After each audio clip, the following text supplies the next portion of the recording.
ბოლო წუთამდე ვიცოდი, რომ ის ჩვენს წინააღმდეგ მუშაობდა, ამბობს ყოფილი მენშევიკი, რომელიც ჯანჯღავას პირად მდივნად მუშაობდა 1921 წელს. ხელები დღესაც უცახცახებს, თუმცა 100 წელზე მეტი გავიდა იმ მოვლენებიდან. რას იცოდა ეს ადამიანი, რაც ჩვენ არ ვიცით? დღეს საღამოს სამი ყოფილი თანამებრძოლი პირველად საუბრობს იმ საიდუმლოებებზე, რომლებიც 10 წლეულების განმავლობაში ინახავდნენ. მათი გამოცხადებები შეცვლის ყველაფერს, რასაც ფიქრობდით, რომ იცოდით ჯანჯღავას ბოლო წლების შესახებ. ვინ იყო ის ადამიანი, რომელიც ღამის 2 საათზე ხვდებოდა ჯანჯღავას უცხოურ დიპლომატებთან? რატომ ინახავდა ჯანჯღავა შიფრებს, რომლებიც არც თავად მენშევიკურ ხელმძღვანელობას ჰქონდა? და რატომ, როდესაც ბოლშევიკებმა დაიწყეს გამოძიება, პირველი რაც გააკეთა ჯანჯღავამ იყო ყველა დოკუმენტის განადგურება? ეს არ არის უბრალო პოლიტიკური ბრალდება. ეს არის ისტორია იმის შესახებ, თუ როგორ შეიძლება ერთმა ადამიანმა ერთდროულად ემსახურებოდეს 3 სხვადასხვა ძალას. 1921 წლის თებერვალში, როდესაც საქართველოს დემოკრატიული რესპუბლიკა უკანასკნელ დღეებს ითვლიდა, ჯანჯღავას ოფისში მოულოდნელი სტუმარი გამოჩნდა. ეს იყო ადამიანი, რომელსაც არავინ იცნობდა მთავრობაში. არც დიპლომატიური კორპუსის წევრი იყო, არც ოფიციალური წარმომადგენელი. მაგრამ ჯანჯღავამ პირადად მიიღო იგი, დახურულ კარს მიღმა და საუბარი 2 საათზე მეტი გაგრძელდა. მდივანმა, რომელიც კარის გარეთ იდგა, მოისმინა მხოლოდ ფრაგმენტები, ბერლინი, ფული, გარანტიები. როდესაც სტუმარი გავიდა, ჯანჯღავას სახე ფერმკრთალი იყო. მან დაუკარა ყველა დოკუმენტი სეიფში და უთხრა მდივანს, დღეს არავინ იყო აქ. გესმის? არავინ. რა იყო ეს შეხვედრა? რატომ უნდა დაემალა იგი საკუთარი მთავრობისგან? და ვინ იყო ის იდუმალი ადამიანი, რომელიც 2 საათის განმავლობაში საუბრობდა ჯანჯღავასთან? ბრიტანული დაზვერვის არქივებში, რომლებიც გახსნილი იქნა მხოლოდ 2016 წელს, აღმოჩნდა დოკუმენტი, რომელიც ეხება პირდაპირ ჯანჯღავას. ეს არის ანგარიში, რომელიც გაგზავნილია ლონდონში 1921 წლის მარტში. ანგარიშში ნათქვამია, ჩვენი წყარო საქართველოს მთავრობაში ადასტურებს, რომ ჯანჯღავა მზად არის თანამშრომლობისთვის. მას სჭირდება გარანტიები პოლიტიკური თავშესაფრისთვის და ფინანსური მხარდაჭერა. სანაცვლოდ იგი მზად არის მოგვაწოდოს ინფორმაცია მენშევიკური მთავრობის შიდა გადაწყვეტილებების შესახებ. ეს დოკუმენტი არის ავთენტური. მას აქვს ყველა საჭირო ბეჭედი და ხელმოწერა. მაგრამ ვინ იყო ეს წყარო? იყო თუ არა ეს თავად ჯანჯღავა? თუ ვიღაც მისი ახლობელი, ვინც აცილებდა მას? და რატომ, თუ ეს მართლა ასე იყო, არ გამოიყენა ბრიტანეთმა ეს ინფორმაცია საქართველოს დასახმარებლად? ჯანჯღავას პირადი არქივი, რომელიც შემორჩა მის ოჯახს, შეიცავს რამდენიმე უცნაურ დოკუმენტს. ერთ-ერთი მათგანი არის წერილი, დაწერილი გერმანულ ენაზე, რომელიც მიმართულია ჩემს ძვირფას მეგობარს ბერლინში. წერილში ჯანჯღავა საუბრობს საქართველოს პოლიტიკურ მდგომარეობაზე, მენშევიკური მთავრობის სისუსტეებზე და იმაზე, თუ როგორ შეიძლება გერმანიამ გამოიყენოს ეს სიტუაცია საკუთარი სასარგებლოდ. წერილი დათარიღებულია 1920 წლის ნოემბრით, ზუსტად იმ პერიოდით, როდესაც საქართველო ცდილობდა დამოუკიდებლობის შენარჩუნებას. რატომ წერდა ჯანჯღავა გერმანელ მეგობარს? რა იყო მათი ურთიერთობის ბუნება? და რატომ არ იცოდა ამის შესახებ არც ერთმა მენშევიკურმა ლიდერმა?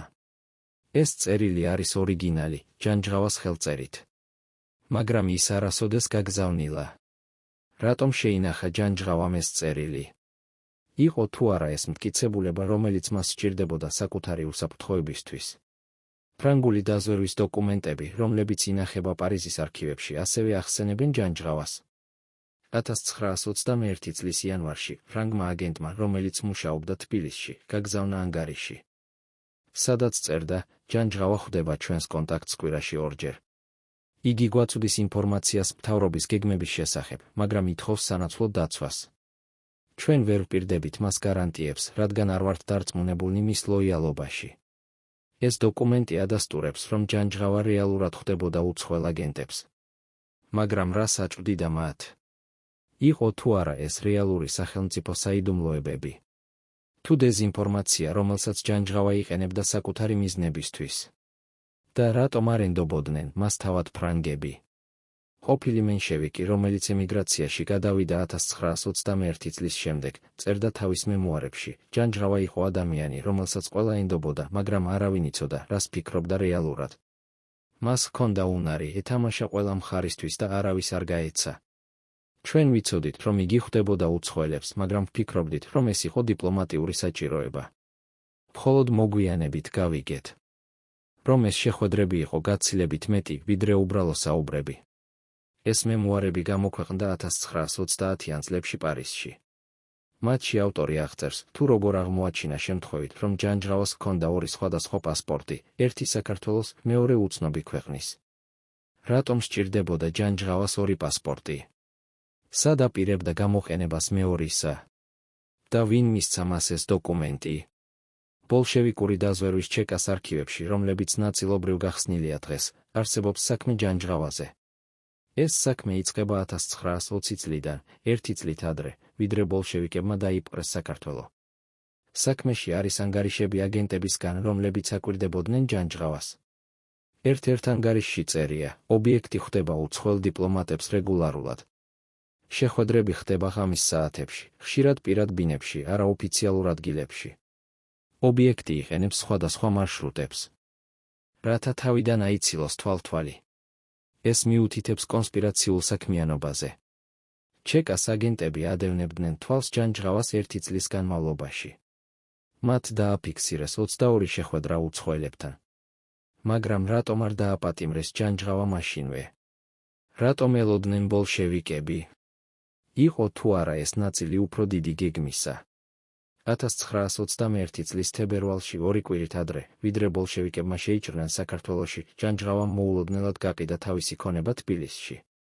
მან გაყიდა სახლი, მიწა და ყველა ფასიანი ქაღალდი. ფული გადაიტანა უცხოურ ბანკში, ზუსტად რომელში არავინ იცის. ეს ინფორმაცია გახდა ცნობილი მხოლოდ მას შემდეგ, რაც ბოლშევიკებმა დაიწყეს გამოძიება. როდესაც ჯანჯღავას კითხეს ამის შესახებ, მან უპასუხა, მე ვიცოდი, რომ ომი მოდიოდა და მინდოდა ჩემი ოჯახის დაცვა. მაგრამ როგორ იცოდა ჯანჯღავამ, რომ ბოლშევიკები შემოიჭრებოდნენ? არც ერთ მენშევიკურ ლიდერს არ ჰქონდა ასეთი ინფორმაცია. საიდან მიიღო ჯანჯღავამ ეს ცოდნა? ვინ გააფრთხილა იგი? და რატომ არ გააფრთხილა საკუთარი თანამებრძოლები? უცხოური დიპლომატების მემუარებში, რომლებიც გამოქვეყნდა მოგვიანებით, ჯანჯღავა ხშირად იხსენიება როგორც საინტერესო და რთული პიროვნება. ბრიტანელი დიპლომატი წერს, ჯანჯღავა იყო ერთ-ერთი ყველაზე ინტელექტუალური ადამიანი, რომელიც ოდესმე შემხვედრია კავკასიაში. მას ჰქონდა უნარი ესაუბრა ნებისმიერ თემაზე, პოლიტიკიდან ხელოვნებამდე. მაგრამ ყოველთვის გრძნობდი, რომ იგი არ გეუბნება ყველაფერს. იყო რაღაც დამალული მის თვალებში, რაღაც, რაც არასოდეს გამოხატავდა სიტყვებით. გერმანელი დიპლომატი ასევე წერს, ჯანჯღავასთან საუბარი იყო როგორც ჭადრაკის თამაში.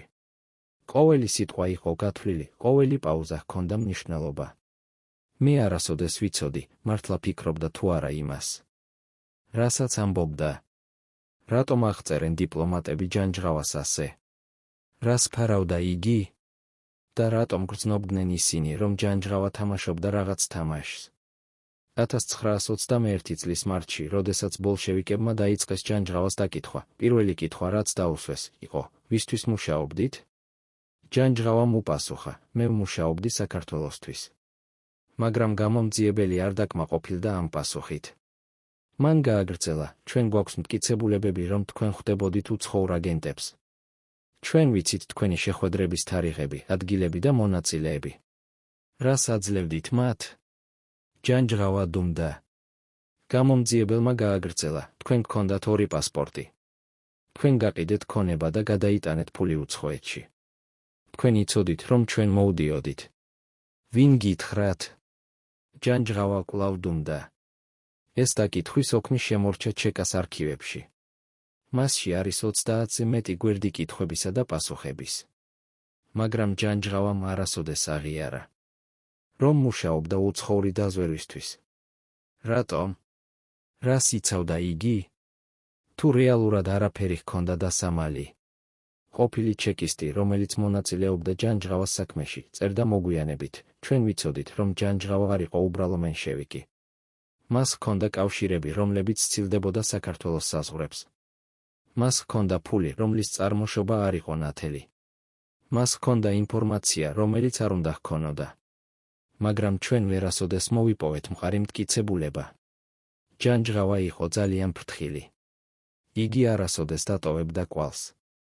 ეს მემუარები გამოქვეყნდა 1950-იან წლებში, როდესაც ავტორი უკვე პენსიაზე იყო. მასში იგი აღწერს, თუ როგორ ცდილობდა ჩეკა მოეპოვებინა მტკიცებულება ჯანჯღავას წინააღმდეგ. მათ გამოკითხეს ასობით ადამიანი, გადაათვალიერეს ათასობით დოკუმენტი, მაგრამ ვერაფერი იპოვეს. რატომ? იყო თუ არა ჯანჯღავა ნამდვილად უდანაშაულო? თუ უბრალოდ ძალიან ჭკვიანი? 1921 წლის აპრილში ჯანჯღავას ოჯახმა მიიღო წერილი უცხოეთიდან. წერილი იყო დაშიფრული და მხოლოდ ჯანჯღავას შეეძლო მისი წაკითხვა. როდესაც ბოლშევიკებმა ჩამოართვეს ეს წერილი, ვერ შეძლეს მისი გაშიფრვა. მათ მოიყვანეს სპეციალისტები მოსკოვიდან, მაგრამ არც მათ შეძლეს. წერილი დარჩა საიდუმლოდ. მხოლოდ ჯანჯღავამ იცოდა, რა იყო მასში დაწერილი. როდესაც გამომძიებელმა ჰკითხა ამის შესახებ, ჯანჯღავამ უთხრა, ეს არის პირადი წერილი ჩემი ოჯახისგან. მაგრამ გამომძიებელი არ დაჯერდა. მან უთხრა, პირად წერილებს არ შიფრავენ. ეს არის რაღაც სხვა. ვისგან მიიღეთ ეს წერილი? ჯანჯღავამ უარი თქვა პასუხზე. წერილი დაიკარგა ჩეკას არქივებში და არასოდეს აღარ იპოვეს. რა იყო ამ წერილში? ვინ გაუგზავნა იგი ჯანჯღავას? და რატომ იყო ის დაშიფრული? უცხოური დაზვერვის დოკუმენტები, რომლებიც გახსნილია ბოლო 10 წლეულებში, ქმნიან რთულ სურათს. ბრიტანული დაზვერვა ამბობს, რომ ჯანჯღავა იყო მათი პოტენციური წყარო. ფრანგული დაზვერვა ამბობს, რომ ჯანჯღავა იყო საეჭვო კონტაქტი. გერმანული დაზვერვა ამბობს, რომ ჯანჯღავა იყო საინტერესო ფიგურა. მაგრამ არც ერთი მათგანი არ ამბობს, რომ ჯანჯღავა იყო მათი აგენტი. რატომ? იყო თუ არა ჯანჯღავა ძალიან ჭკვიანი, რომ თამაშობდა ყველასთვის, მაგრამ არავისთვის არ მუშაობდა? თუ იყო რაღაც სხვა, რაც ჩვენ ჯერ არ ვიცით? და რატომ, თუ ჯანჯღავა რეალურად იყო უცხოური აგენტი, არ გადაარჩინეს მას ის ქვეყნები, რომლებისთვისაც მუშაობდა? ჯანჯღავას ოჯახის წევრები, რომლებიც გადარჩნენ და გადავიდნენ ემიგრაციაში, ყოველთვის უარყოფდნენ ბრალდებებს. მათი თქმით, ჯანჯღავა იყო პატრიოტი, რომელიც ყველაფერს აკეთებდა საქართველოს დასახმარებლად. მისი შეხვედრები უცხოელებთან იყო მცდელობა. მოეძიებინა მხარდაჭერა საქართველოს დამოუკიდებლობისთვის. მისი ფული იყო მისი საკუთარი შრომის შედეგი. მისი პასპორტები იყო უსაფრთხოების ზომა იმ არასტაბილურ დროში. მაგრამ ეს ახსნა განმარტებები არ აკმაყოფილებს ისტორიკოსებს. ძალიან ბევრი კითხვა რჩება უპასუხოდ. ძალიან ბევრი დოკუმენტი დაიკარგა. ძალიან ბევრი მოწმე გარდაიცვალა, სანამ მოასწრებდა ჭეშმარიტების თქმას. რას ფიქრობთ თქვენ? იყო თუ არა ჯანჯღავა უცხოური დაზვერვის აგენტი? თუ იყო უბრალოდ პოლიტიკოსი, რომელიც ცდილობდა გადაერჩინა საკუთარი ქვეყანა ნებისმიერი საშუალებით? 1921 წლის მაისში ჯანჯღავას საქმე ოფიციალურად დაიხურა. ბოლშევიკებმა არ იპოვეს საკმარისი მტკიცებულება, რომ დაედასტურებინათ, რომ ჯანჯღავა მუშაობდა უცხოური დაზვერვისთვის. მაგრამ ეჭვი დარჩა. ჩეკას არქივებში ჯანჯღავას საქმეს დაემატა შენიშვნა, საქმე დახურულია მტკიცებულებების არარსებობის გამო, მაგრამ ობიექტი რჩება საეჭვოდ. ეს შენიშვნა ნიშნავდა, რომ ჯანჯღავას ყოველთვის აკვირდებოდნენ. ყოველი მისი ნაბიჯი, ყოველი მისი სიტყვა, ყოველი მისი კონტაქტი ფიქსირდებოდა. ჯანჯღავა იცოდა ამის შესახებ. მან იცოდა, რომ მისი ცხოვრება აღარასოდეს იქნებოდა ისეთი, როგორიც იყო. მან იცოდა, რომ ეჭვი მის სახელს მუდამ დაერთვებოდა. მაგრამ იგი არასოდეს ცვლიდა თავის ისტორიას. იგი არასოდეს აღიარებდა რაიმეს, რაც არ იყო სიმართლე. რატომ? რას იცავდა იგი? თუ უბრალოდ იცავდა საკუთარ ღირსებას. დღეს, 100 წელზე მეტი ხნის შემდეგ, ჩვენ ჯერ კიდევ არ ვიცით ჭეშმარიტება ჯანჯღავას შესახებ. ჩვენ გვაქვს დოკუმენტები, რომლებიც ეჭვქვეშ აყენებენ მას. ჩვენ გვაქვს მოწმეები, რომლებიც ამბობენ, რომ იგი ხვდებოდა უცხოელებს. ჩვენ გვაქვს მტკიცებულებები, რომ მას ჰქონდა საიდუმლოებები. მაგრამ ჩვენ არ გვაქვს საბოლოო პასუხი. იყო თუ არა ჯანჯღავა აგენტი? თუ იყო პატრიოტი, რომელიც ცდილობდა გადაერჩინა საკუთარი ქვეყანა? თუ იყო რაღაც შუალედური ადამიანი, რომელიც თამაშობდა ყველა მხარისთვის? რათა მიეღწია საკუთარი მიზნებისთვის? ეს კითხვები რჩება ღიად. და შესაძლოა, ისინი ყოველთვის დარჩება ღიად. ჯანჯღავა, უცხოური დაზვერვის აგენტი. გაგრძელება, წარმოიდგინეთ, რომ თქვენ ხართ ერთ-ერთი იმ 12 ადამიანიდან, რომლებიც იცოდნენ ყველაფერი ჯანჯღავას შესახებ, ყოველი საიდუმლო შეხვედრა, ყოველი დაშიფრული წერილი, ყოველი ფარული ანგარიში. ახლა წარმოიდგინეთ, რომ უნდა აირჩიოთ, შეინარჩუნოთ ერთგულება თუ გადაარჩინოთ საკუთარი თავი. 1921 წლის მარტში ეს ადამიანები გააკეთეს არჩევანი, რომელმაც შეცვალა საქართველოს ისტორია. რამ აიძულა ისინი ღალატი ჩაედინათ თავიანთი უმაღლესი ხელმძღვანელისთვის? რას იცოდნენ ისინი, რაც ჩვენ არ ვიცით? და რატომ 100 წელზე მეტი ხნის შემდეგ მათი შთამომავლები ჯერ კიდევ ერიდებიან საუბარს ამ თემაზე? 1921 წლის მარტის მე-15-ს, 3 დღით ადრე, ვიდრე ბოლშევიკები შევიდოდნენ თბილისში. ჯანჯღავას პირადმა მდივანმა შენიშნა რაღაც უჩვეულო. ჯანჯღავა წვავდა დოკუმენტებს თავის ოფისში. არა ჩვეულებრივ ქაღალდებს, არამედ სპეციალურ საქაღალდეებს, რომლებზეც წერდა სრულიად საიდუმლო. მდივანმა დაითვალა, ჯანჯღავამ დაწვა 30-ზე მეტი საქაღალდე. ყოველი საქაღალდე შეიცავდა დაახლოებით 50-დან 100 გვერდამდე. ეს ნიშნავს, რომ განადგურდა დაახლოებით 2000 გვერდი დოკუმენტაცია. რა იყო ამ დოკუმენტებში? რატომ უნდა განადგურებულიყო ისინი სწორედ ამ მომენტში? და რატომ არ გადაიტანა ჯანჯღავამ ისინი უსაფრთხო ადგილას, თუ ისინი იყო ისეთი მნიშვნელოვანი? მდივანმა მოგვიანებით თქვა, მე ვიცოდი, რომ ის დოკუმენტები შეიცავდა რაღაც, რაც არავის უნდა ენახა. ჯანჯღავას სახე იყო ისეთი, როგორც ადამიანისა, რომელიც ანადგურებს საკუთარ წარსულს. იმავე დღეს, საღამოს 9 საათზე, ჯანჯღავას ეწვია უცნობი ქალი. იგი შემოვიდა შავი ქურქით და ვუალით, რომელიც ფარავდა სახეს. მდივანმა სცადა მისი შეჩერება. მაგრამ ქალმა უთხრა, ჯანჯღავა მელის. და რეალურად, როდესაც მდივანმა შეატყობინა ჯანჯღავას, მან უთხრა, გაატარე მაშინვე. ქალი დარჩა ჯანჯღავასთან 30 წუთს. როდესაც გამოვიდა, მდივანმა შენიშნა, რომ მას ხელში ეჭირა პატარა კონვერტი. ჯანჯღავა გამოვიდა მის უკან და უთხრა მდივანს, თუ ვინმე იკითხავს, დღეს არავინ იყო აქ. ვინ იყო ეს ქალი? რა იყო იმ კონვერტში? და რატომ უნდა დამალულიყო ეს შეხვედრა? მდივანმა მოგვიანებით ცდილობდა გაერკვია ქალის ვინაობაში, მაგრამ ვერასოდეს შეძლო. ქალი გაქრა, თითქოს არასოდეს არსებულიყო. ბრიტანული დაზვერვის დოკუმენტებში, რომლებიც გახსნილია 2010 წელს, არის ანგარიში, რომელიც დათარიღებულია 1921 წლის მარტის მე-16-ით. ანგარიშში წერია, ჩვენმა წყარომ საქართველოში დაადასტურა, რომ ჯანჯღავამ განადგურა ყველა კომპრომატული დოკუმენტი. იგი ემზადება ბოლშევიკების მოსვლისთვის. ჩვენ გვთხოვეს დახმარება მისი ევაკუაციისთვის. მაგრამ ლონდონმა უარი თქვა. ოფიციალური პოზიცია, ჩვენ არ ვაღიარებთ ჯანჯღავას როგორც ჩვენს აგენტს და არ ვიღებთ პასუხისმგებლობას მის უსაფრთხოებაზე. ეს დოკუმენტი არის ავთენტური და დადასტურებულია ბრიტანული საგარეო საქმეთა სამინისტროს მიერ. მაგრამ რას ნიშნავს ეს? იყო თუ არა ჯანჯღავა რეალურად ბრიტანული აგენტი, რომელიც მიატოვეს საჭიროების მომენტში? თუ იყო ის უბრალოდ კონტაქტი, რომელიც ცდილობდა გამოეყენებინა ბრიტანეთი საკუთარი მიზნებისთვის? და რატომ უარი თქვა ლონდონმა მის დახმარებაზე, თუ იგი რეალურად მუშაობდა მათთვის? ფრანგული დაზვერვის არქივებში არის კიდევ უფრო საინტერესო დოკუმენტი.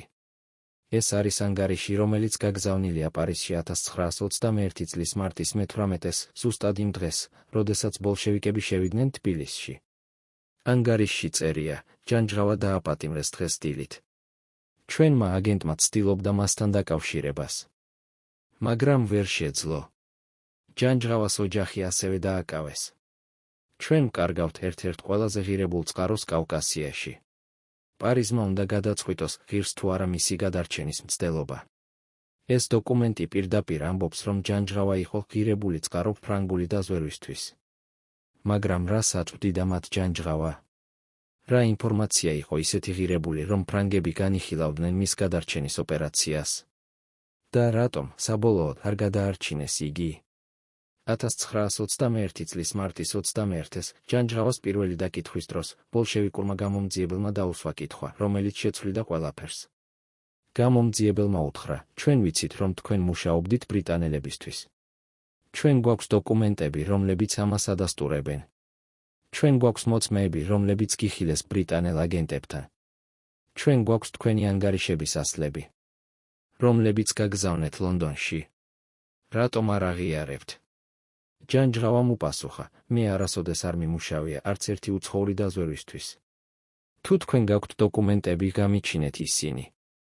გამომძიებელმა გააგრძელა, ჩვენ ვიცით, რომ თქვენ მიიღეთ ფული ბრიტანელებისგან. ჩვენ ვიცით, რომ თქვენ გქონდათ შეხვედრები მათთან ყოველ კვირას. ჩვენ ვიცით, რომ თქვენ აწვდიდით მათ ინფორმაციას საქართველოს მთავრობის გეგმების შესახებ. ჯანჯღავამ კვლავ უარი თქვა. რატომ? რას იცავდა იგი? თუ რეალურად არაფერი ჰქონდა დასამალი. დაკითხვის ოქში, რომელიც შემორჩა ჩეკას არქივებში, არის ერთი საინტერესო დეტალი. გამომძიებელმა ჰკითხა ჯანჯღავას, რატომ განადგურეთ დოკუმენტები მარტის მე-15-ეს. ჯანჯღავამ უპასუხა, რომელი დოკუმენტები? მე არაფერი არ განვადგურე. გამომძიებელმა უთხრა, თქვენმა მდივანმა დაგინახათ. იგი ამბობს, რომ თქვენ დაწვით 30-ზე მეტი საქაღალდე. ჯანჯღავამ უპასუხა, ჩემი მდივანი ცდება. მე ვწვავდი ძველ პირად ქაღალდებს, რომლებიც აღარ იყო საჭირო. გამომძიებელმა გააგრძელა, პირად ქაღალდებს არ ანიშნავენ როგორც სრულიად საიდუმლოს. რა იყო იმ საქაღალდეებში? ჯანჯღავამ დუმდა. ეს დუმილი გაგრძელდა 5 წუთის განმავლობაში. გამომძიებელმა დაწერა ოქში, ობიექტი უარს ამბობს პასუხზე. მისი ქცევა მიუთითებს დამნაშავეობის გრძნობაზე. რას ფარავდა ჯანჯღავა? რა იყო იმ დოკუმენტებში, რომლებიც ისეთი საიდუმლო იყო, რომ უმჯობესი იყო მათი განადგურება, ვიდრე ბოლშევიკების ხელში ჩავარდნა? 1921 წლის აპრილში ჩეკამ დაიწყო ჯანჯღავას ოჯახის წევრების დაკითხვა. პირველი იყო მისი ცოლი. გამომძიებელმა ჰკითხა მას, იცოდით თუ არა, რომ თქვენი ქმარი ხვდებოდა უცხოელ აგენტებს? ცოლმა უპასუხა, ჩემი ქმარი ხვდებოდა ბევრ ადამიანს. იგი იყო პოლიტიკოსი. გამომძიებელმა გააგრძელა, მაგრამ ეს შეხვედრები იყო საიდუმლო. ისინი ხდებოდა ღამის საათებში. თქვენი ქმარი არ უთხრობდა არავის ამის შესახებ. რატომ? ცოლმა უპასუხა, მე არ ვიცი. ჩემი ქმარი არ საუბრობდა ჩემთან თავის სამსახურზე. გამომძიებელმა ჰკითხა, იცოდით თუ არა, რომ თქვენს ქმარს ჰქონდა 2 პასპორტი? ცოლი გაოცდა. მან უთხრა, არა, მე არ ვიცოდი. რატომ უნდა ჰქონოდა მას 2 პასპორტი? გამომძიებელმა უთხრა, ეს არის კითხვა, რომელზეც ჩვენც ვეძებთ პასუხს. ცოლის დაკითხვა გაგრძელდა 3 საათის განმავლობაში, მაგრამ იგი ვერაფერს ამბობდა, რაც დაეხმარებოდა გამოძიებას. იყო თუ არა ეს იმიტომ, რომ რეალურად არაფერი იცოდა? თუ იცავდა საკუთარ ქმარს? ჯანჯღავას ძმა, რომელიც ასევე დააკითხეს, თქვა რაღაც საინტერესო. გამომძიებელმა ჰკითხა მას, როდის შეამჩნიეთ, რომ თქვენი ძმა იქცეოდა უცნაურად? ძმამ უპასუხა, 1920 წლის ბოლოდან. იგი გახდა უფრო დახურული, უფრო საიდუმლო. იგი აღარ საუბრობდა ოჯახთან თავის გეგმებზე. იგი ხშირად მგზავრობდა, მაგრამ არ ამბობდა, სად მიდიოდა. გამომძიებელმა ჰკითხა, იცოდით თუ არა, რომ იგი ხვდებოდა უცხოელებს? ძმამ უპასუხა, მე ვიცოდი, რომ მას ჰქონდა კონტაქტები უცხოელებთან. მაგრამ ვფიქრობდი, რომ ეს იყო ნორმალური დიპლომატიური საქმიანობა. გამომძიებელმა ჰკითხა, არასოდეს გიკითხავთ, რატომ იყო ეს შეხვედრები საიდუმლო? ძმამ უპასუხა, მე ვკითხე ერთხელ. მან მითხრა, რომ ეს იყო სახელმწიფო საიდუმლოება და მე არ უნდა მეკითხა. ეს პასუხი აჩვენებს, რომ ჯანჯღავა რეალურად ინახავდა საიდუმლოებებს თავისი ოჯახისგანაც კი. რას ნიშნავდა ეს? იყო თუ არა იგი ისეთი ღრმად ჩართული საიდუმლო საქმიანობაში, რომ ვერავის ენდობოდა? 1921 წლის მაისში ჩეკამ მოიპოვა ერთი მნიშვნელოვანი მოწმე. ეს იყო ყოფილი მენშევიკი, რომელიც გადავიდა ბოლშევიკების მხარეზე. მან თქვა, მე ვიცოდი ჯანჯღავას 10 წლის განმავლობაში. ვიცოდი, რომ მას ჰქონდა კავშირები უცხოელებთან. ვიცოდი, რომ იგი იღებდა ფულს მათგან. მაგრამ არ ვიცოდი, რას აძლევდა მათ სანაცვლოდ. გამომძიებელმა ჰკითხა, როგორ იცოდით, რომ იგი იღებდა ფულს? მოწმემ უპასუხა, ერთხელ ვიყავი მის ოფისში და ვნახე კონვერტი სწავსე ფულით. ვკითხე, საიდან იყო ეს ფული? მან მითხრა, რომ ეს იყო დახმარება მეგობრებისგან. მაგრამ მე ვიცოდი, რომ მენშევიკურ პარტიას არ ჰქონდა ასეთი ფული. გამომძიებელმა ჰკითხა, რამდენი ფული იყო? მოწმემ უპასუხა, ბევრი. შესაძლოა რამდენიმე 1000 რუბლი. ეს იყო უზარმაზარი თანხა იმ დროისთვის. ეს ჩვენება იყო პირველი კონკრეტული მტკიცებულება, რომ ჯანჯღავა რეალურად იღებდა ფულს უცნობი წყაროდან. მაგრამ საიდან მოდიოდა ეს ფული? და რისთვის იყო იგი განკუთვნილი? ჩეკამ გადაწყვიტა გამოეძიებინა ჯანჯღავას ფინანსური ისტორია. მათ აღმოაჩინეს, რომ 1920 წლიდან 1921 წლამდე ჯანჯღავამ მიიღო დაახლოებით 25,000 რუბლი უცნობი წყაროდან. ეს იყო უზარმაზარი თანხა, საშუალო მუშაკი იღებდა დაახლოებით 40 რუბლს თვეში. 25,000 რუბლი იყო ექვივალენტური დაახლოებით 52 წლის ხელფასისა. საიდან მოდიოდა ეს ფული? ჩეკამ გამოიძია ყველა შესაძლო წყარო, ოჯახი, მეგობრები, პარტია. არც ერთი მათგანი არ შეეძლო ასეთი თანხის მიცემა. ერთადერთი ახსნა იყო, რომ ფული მოდიოდა უცხოეთიდან. მაგრამ საიდან და რისთვის? ჩეკამ ვერასოდეს იპოვა პასუხი ამ კითხვებზე. ფულის წყარო დარჩა საიდუმლოდ. 1921 წლის ივნისში ჩეკამ მოახერხა ერთი დოკუმენტის მოპოვება, რომელიც შეიძლება იყოს გასაღები მთელი საიდუმლოებისა. ეს იყო წერილი, რომელიც ჯანჯღავამ დაწერა უცნობ ადამიანს 1920 წლის დეკემბერში. წერილში ჯანჯღავა წერდა: ჩემო ძვირფასო მეგობარო, მე მივიღე თქვენი წინადადება და ვეთანხმები მას. მე მზად ვარ მოგაწოდოთ ინფორმაცია, რომელიც თქვენ გჭირდებათ. მაგრამ მე მჭირდება გარანტიები. პირველი, მე მჭირდება ფინანსური მხარდაჭერა ჩემი ოჯახისთვის. მეორე, მე მჭირდება პოლიტიკური თავშესაფარი, თუ სიტუაცია გაუარესდება. მესამე, მე მჭირდება დაპირება, რომ ჩემი ვინაობა დარჩება საიდუმლოდ. ეს წერილი არის ორიგინალი, ჯანჯღავას ხელწერით. მაგრამ ვის მიმართავდა ჯანჯღავა? რა ინფორმაციას აპირებდა მიწოდებას? და მიიღო თუ არა იგი ის გარანტიები, რომლებსაც ითხოვდა? ჩეკამ ვერასოდეს იპოვა პასუხი ამ კითხვებზე, რადგან წერილი არ იყო გაგზავნილი. ჯანჯღავამ შეინახა იგი თავის პირად არქივში. რატომ? დღეს 100 წელზე მეტი ხნის შემდეგ ჩვენ გვაქვს მეტი კითხვები, ვიდრე პასუხები. ჩვენ ვიცით, რომ ჯანჯღავა ხვდებოდა უცხოელ აგენტებს. ჩვენ ვიცით, რომ იგი იღებდა ფულს უცნობი წყაროდან. ჩვენ ვიცით, რომ მას ჰქონდა საიდუმლოებები, რომლებიც არ უზიარებია არც ოჯახს, არც თანამებრძოლებს. ჩვენ ვიცით, რომ იგი განადგურებდა დოკუმენტებს, როდესაც ბოლშევიკები მოდიოდნენ. მაგრამ ჩვენ არ ვიცით ყველაზე მთავარი, რისთვის? რა იყო ჯანჯღავას რეალური მიზანი? იყო თუ არა იგი აგენტი, რომელიც ემსახურებოდა უცხოურ ძალებს? თუ იყო პატრიოტი, რომელიც ცდილობდა გამოეყენებინა ყველა შესაძლო საშუალება საქართველოს დასახმარებლად? თუ იყო რაღაც სხვა ადამიანი, რომელსაც ჰქონდა საკუთარი აგენდა, რომელიც არ ემთხვეოდა არც მენშევიკების, არც უცხოელების ინტერესებს? ეს კითხვები რჩება ღიად. და შესაძლოა ისინი ყოველთვის დარჩება ღიად, რადგან ერთადერთი ადამიანი, რომელმაც იცოდა ჭეშმარიტება, წავიდა საიდუმლოებით საფლავში. ჯანჯღავა, უცხოური დაზვერვის აგენტი. გაგრძელება მესამე ავტორი 1921 წლის ივლისში ჩეკას არქივებში გამოჩნდა დოკუმენტი, რომელიც არასოდეს უნდა არსებულიყო. ეს იყო ანგარიში თურქული დაზვერვის აგენტისგან, რომელიც მუშაობდა თბილისში 1920 წლიდან. ანგარიშში წერდა: ჯანჯღავა არის ერთადერთი ადამიანი საქართველოს მთავრობაში, რომელიც მზად არის თანამშრომლობისთვის. მას სჭირდება ფული და დაცვა. სანაცვლოდ იგი მზად არის მოგვაწოდოს ინფორმაცია საქართველოს სამხედრო გეგმების შესახებ. დოკუმენტი დათარიღებულია 1920 წლის ოქტომბრით, ზუსტად იმ პერიოდით, როდესაც საქართველო ომში იყო სომხეთთან. რატომ აწვდიდა ჯანჯღავა სამხედრო ინფორმაციას თურქებს? რა იყო მისი მიზანი? და რამდენ ადამიანს დაუჯდა სიცოცხლე ეს ღალატი? ჩეკამ ვერასოდეს გამოიძია ეს საქმე სრულად, რადგან დოკუმენტი იყო ისეთი კომპრომატული, რომ მისი გამოქვეყნება შეეძლო მთელი მენშევიკური მოძრაობის დისკრედიტაცია. მაგრამ დოკუმენტი არსებობს. იგი ინახება მოსკოვის სპეციალურ არქივში, სადაც მხოლოდ უმაღლესი დონის მკვლევრებს აქვთ წვდომა.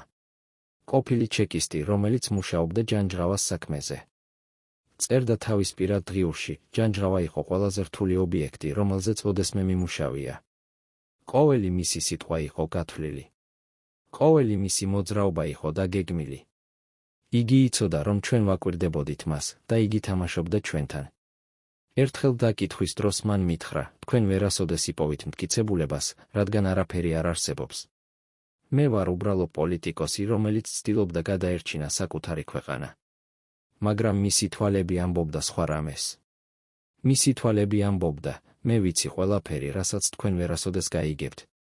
ეს დღიური გამოქვეყნდა მხოლოდ 2005 წელს, როდესაც ავტორი უკვე გარდაცვლილი იყო. მასში არის ასობით გვერდი დეტალური აღწერილობა ჯანჯღავასთან მუშაობის შესახებ. რატომ ფიქრობდა ჩეკისტი, რომ ჯანჯღავა თამაშობდა მათთან? რას ფარავდა ჯანჯღავა?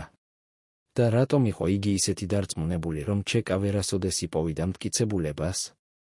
1921 წლის აგვისტოში ჩეკამ მოახერხა ერთი მნიშვნელოვანი აღმოჩენა. მათ იპოვეს ფარული ბანკის ანგარიში შვეიცარიაში, რომელიც გახსნილი იყო ჯანჯღავას სახელზე 1918 წელს.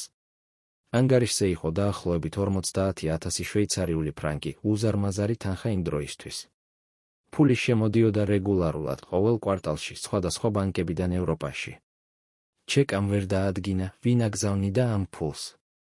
ყოველი ტრანზაქცია იყო გაკეთებული ისე, რომ შეუძლებელი იყო გამგზავნის იდენტიფიცირება. მაგრამ ფაქტი რჩებოდა, ჯანჯღავას ჰქონდა ფარული ანგარიში შვეიცარიაში, რომელზეც რეგულარულად შემოდიოდა დიდი თანხები. საიდან მოდიოდა ეს ფული? ვინ აფინანსებდა ჯანჯღავას? და რისთვის იყო ეს ფული განკუთვნილი? ჩეკამ გამოგზავნა მოთხოვნა შვეიცარიის ხელისუფლებას ანგარიშის გაყინვის შესახებ, მაგრამ შვეიცარიელებმა უარი თქვეს.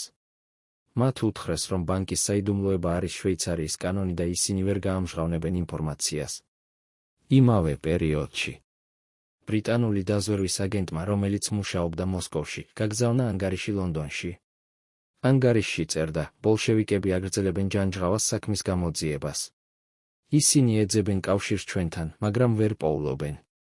ჩვენი პოზიცია უნდა დარჩეს უცვლელი, ჯანჯღავა არასოდეს არ ყოფილა ჩვენი აგენტი. ჩვენ არ ვიცნობთ მას. ჩვენ არ გვაქვს არანაირი ინფორმაცია მის საქმიანობის შესახებ. ეს დოკუმენტი აჩვენებს, რომ ბრიტანეთი აქტიურად უარყოფდა ნებისმიერ კავშირს ჯანჯღავასთან. მაგრამ რატომ? თუ ჯანჯღავა რეალურად არ მუშაობდა მათთვის, რატომ უნდა ეშინოდათ ბოლშევიკების გამოძიებისა? და თუ იგი მუშაობდა მათთვის, რატომ მიატოვეს იგი? ეს კითხვები რჩება უპასუხოდ, რადგან ბრიტანული დაზვერვა არასოდეს არ გაამჟღავნებს ჭეშმარიტებას თავისი აგენტების შესახებ. 1921 წლის სექტემბერში ჯანჯღავას ოჯახმა მიიღო უცნაური წერილი. წერილი მოვიდა პარიზიდან და მასში წერდა, ჩვენ ვიცით, რომ თქვენი ოჯახის წევრი პატიმარია. ჩვენ შეგვიძლია დავეხმაროთ მის გათავისუფლებაში, მაგრამ გვჭირდება ინფორმაცია. გვითხარით, სად ინახავდა იგი თავის დოკუმენტებს? გვითხარით, ვისთან ჰქონდა კონტაქტები? გვითხარით, რა იყო მისი რეალური საქმიანობა? თუ თანამშრომლობთ, ჩვენ გარანტიას გაძლევთ, რომ თქვენი ოჯახი იქნება უსაფრთხოში. წერილი არ იყო ხელმოწერილი. არ იყო მითითებული, ვინ გაგზავნა იგი. ოჯახმა გადასცა ეს წერილი ჩეკას. ჩეკამ სცადა გამოერკვია, ვინ იყო გამგზავნი, მაგრამ ვერ შეძლო. წერილი იყო გაგზავნილი ისე, რომ შეუძლებელი იყო მისი წარმოშობის დადგენა. ვინ აგზავნიდა ასეთ წერილებს? რა ორგანიზაცია ცდილობდა ინფორმაციის მოპოვებას ჯანჯღავას შესახებ? და რატომ იყო ეს ინფორმაცია ისეთი მნიშვნელოვანი, რომ ისინი მზად იყვნენ დაეხმარათ მის გათავისუფლებაში? ჩეკას გამომძიებელმა, რომელიც ხელმძღვანელობდა ჯანჯღავას საქმეს, წერდა თავის ანგარიშში, ჩვენ ვაწყდებით უპრეცედენტო სიტუაციას. ჯანჯღავას საქმე არის ყველაზე რთული. რაც ოდესმე გამოგვიძიებია. ჩვენ გვაქვს ათობით მოწმე, რომლებიც ადასტურებენ, რომ ჯანჯღავა ხვდებოდა უცხოელებს.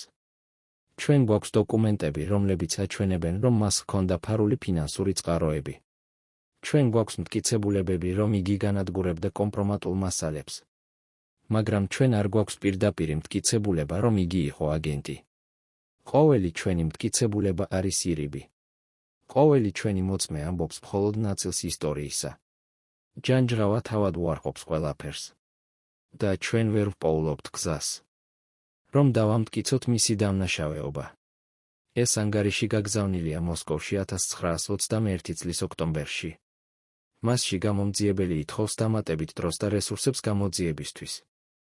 მაგრამ მოსკოვი უპასუხებს, საქმე უნდა დაიხუროს.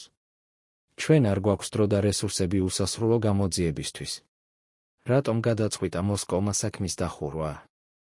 იყო თუ არა ეს პოლიტიკური გადაწყვეტილება? თუ რეალურად არ იყო საკმარისი მტკიცებულება? 1921 წლის ნოემბერში ჯანჯღავას საქმეში მოხდა უცნაური შემთხვევა.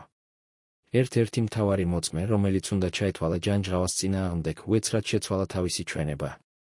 მან უთხრა გამომძიებელს, მე შევწდი. მე არასოდეს არ მინახავს ჯანჯღავა უცხოელებთან. მე მოვისმინე ეს სხვებისგან და ვიფიქრე, რომ ეს იყო სიმართლე. მაგრამ ახლა მესმის, რომ მე ვწდებოდი. გამომძიებელმა ჰკითხა, რატომ იცვლით თქვენს ჩვენებას ახლა? რა მოხდა? მოწმემ უპასუხა, არაფერი არ მოხდა. მე უბრალოდ გავიხსენე უკეთ და მივხვდი, რომ ვწდებოდი. გამომძიებელი არ დაჯერდა. მან დაწერა ანგარიშში, მოწმეს აშკარად დააშინეს ან მოსყიდეს. მაგრამ ჩვენ ვერ ვპოულობთ მტკიცებულებას ამის შესახებ. ვინ დააშინა ან მოსყიდა მოწმეს? ვინ იყო დაინტერესებული ჯანჯღავას დაცვაში? და რამდენი სხვა მოწმე შეიძლება იყოს დაშინებული ან მოსყიდული? იმავე პერიოდში გერმანული დაზვერვის დოკუმენტებში გამოჩნდა საინტერესო ჩანაწერი. ბერლინის არქივებში, რომლებიც გახსნილია 2010 წელს, არის ანგარიში, რომელიც ეხება ჯანჯღავას. ანგარიშში წერია, ჯანჯღავა იყო ერთ-ერთი ჩვენი ყველაზე ღირებული კონტაქტი კავკასიაში. მან მოგვაწოდა ინფორმაცია, რომელიც დაგვეხმარა ჩვენი ინტერესების დაცვაში რეგიონში. მაგრამ ჩვენ ვერასოდეს ვიყავით დარწმუნებულნი მის ლოიალობაში. ჩვენ ვიცოდით, რომ იგი ასევე მუშაობდა ბრიტანელებისთვის და შესაძლოა ფრანგებისთვის. ჯანჯღავა იყო ადამიანი, რომელიც თამაშობდა ყველა მხარისთვის. ეს დოკუმენტი პირდაპირ ადასტურებს, რომ ჯანჯღავა მუშაობდა გერმანული დაზვერვისთვის. მაგრამ ასევე ადასტურებს, რომ გერმანელები არ ენდობოდნენ მას. რატომ? რას აკეთებდა ჯანჯღავა, რომ არც ერთი დაზვერვა არ ენდობოდა მას? და როგორ შეძლო მან ერთდროულად მუშაობა სამი სხვადასხვა დაზვერვისთვის? 1922 წლის იანვარში ჯანჯღავას საქმე ოფიციალურად დაიხურა. ჩეკამ გამოსცა დასკვნა, ჯანჯღავას საქმის გამოძიება დასრულებულია. არ არსებობს საკმარისი მტკიცებულება, რომ დადასტურდეს, რომ ჯანჯღავა მუშაობდა უცხოური დაზვერვისთვის. ყველა ბრალდება ეფუძნება ირიბ მტკიცებულებებს და მოწმეთა ჩვენებებს, რომლებიც არ არის საკმარისად სანდო. საქმე დაიხურება. მაგრამ იმავე დოკუმენტში არის დამატება, მიუხედავად საქმის დახურვისა. ჯანჯღავა რჩება საეჭვო პირად. მისი საქმიანობა უნდა იყოს მონიტორინგის ქვეშ. ყოველი მისი კონტაქტი უნდა ფიქსირდებოდეს. ყოველი მისი მოძრაობა უნდა აკონტროლდეს. ეს დამატება ნიშნავდა, რომ ჯანჯღავას ცხოვრება აღარასოდეს იქნებოდა ნორმალური. იგი ყოველთვის იქნებოდა საეჭვო. ყოველთვის იქნებოდა თვალთვალის ქვეშ. ყოველთვის იქნებოდა ადამიანი, რომელსაც არავინ ენდობოდა. რას გრძნობდა ჯანჯღავა, როდესაც გაიგო ეს? როგორ იცხოვრებდა ადამიანი, რომელიც იცოდა, რომ მას ყოველთვის აკვირდებოდნენ? ყოფილი მენშევიკი, რომელიც იცნობდა ჯანჯღავას, წერდა თავის მემუარებში, ჯანჯღავა შეიცვალა მას შემდეგ, რაც გამოძიება დასრულდა.